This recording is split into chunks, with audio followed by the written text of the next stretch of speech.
This is a really interesting video that has been published by NASA, and all of the references are provided in it, but I'm going to play it. First of all, before I start, let me explain a little bit about the diagram. What we are looking at on the left-hand panel is carbon dioxide concentrations from the South Pole, which is the blue dot, through Hawaii, which is where we first identified carbon dioxide concentrations increasing, all the way up to the North Pole. And you can see, I have started it, you can see the concentrations waxing and waning as time ticks. We're into 1986, July, October, January, and it's just going round and round.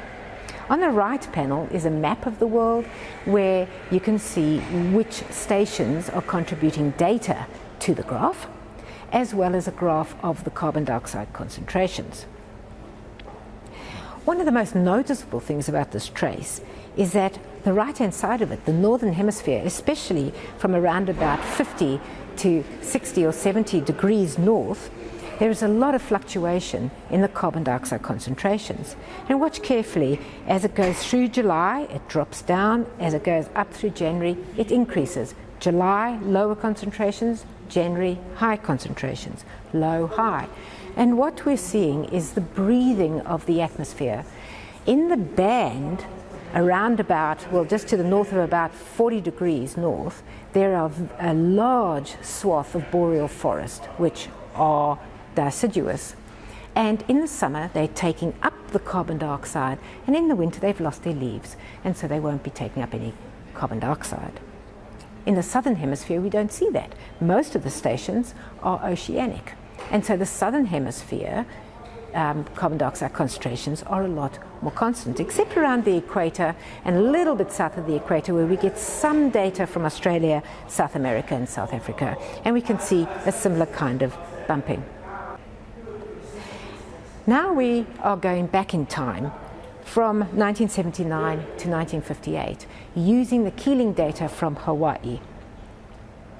We can see a steady increase in carbon dioxide over time with the seasonal fluctuations.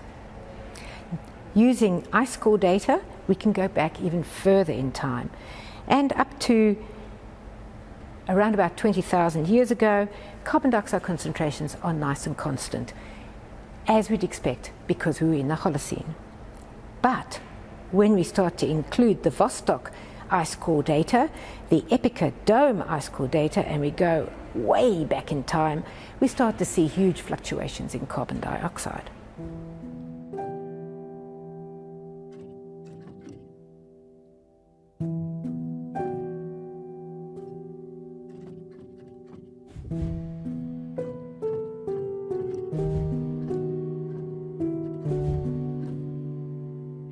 So here's a list of all of the organizations and scientists who have contributed to creating this graph, and you can see it has been an enormous effort, but it tells the story very nicely. And for me, the most important story it tells is that it's a living ecosystem.